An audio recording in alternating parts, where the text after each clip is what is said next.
One morning, my wife pushed a newspaper article across the counter while we were having breakfast, and it was an article about CASA. When I left the CASA interview, I actually reflected a lot on my own beliefs and my values. I wanted to do something that made a difference. I wanted to do something that was a bit challenging for me. The training that I received through CASA was amazing.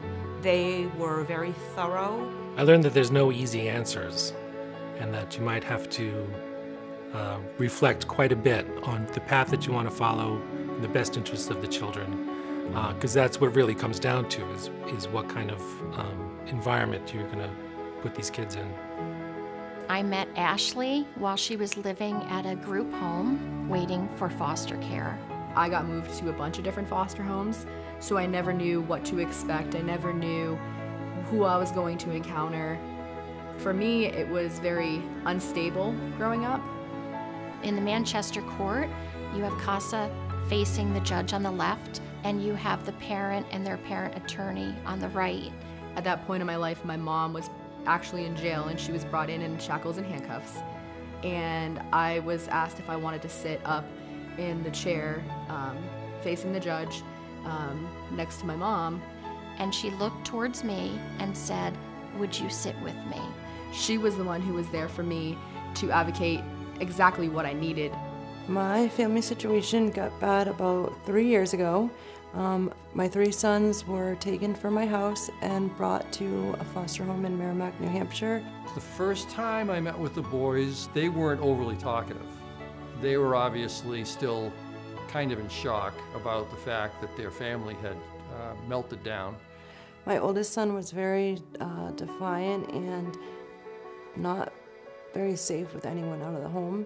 They would regularly tell me at first that the state had taken their parents away from them. And I listened for a while, and then I would gently let them know that people's actions have consequences. And when people make mistakes, bad things can happen.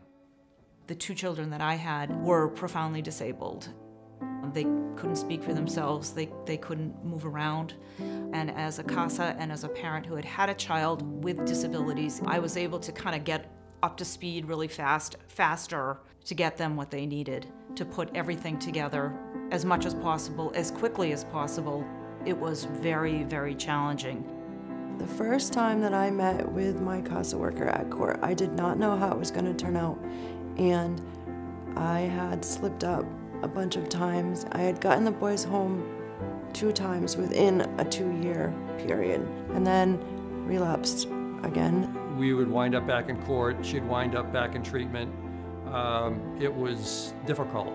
And it went to terminating of my parental rights at one point. I didn't want to see these boys split up. The boys did not want to be split up. These children need this. They need a voice. They need somebody who's going to step in and say, "I'm here for you." People need to understand that they don't have to be extraordinary to do extraordinary things. You keep showing up and you keep moving in and you don't give up. I have my 3 sons home now, and I work with moms in recovery with their children.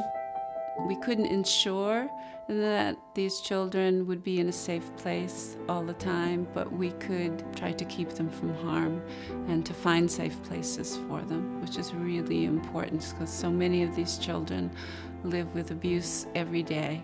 One of the kids on my cases gave me his Pokemon cards. He said, "I want you to have these. I don't know what they're worth, but they're priceless to me." Being able to graduate and reach my potential, it's something that I never thought I'd be able to do because of the background that I had. But I knew that Jeanmarie saw something more in me than I saw in myself. She's inspired me and she's shaped me into the person that I am today.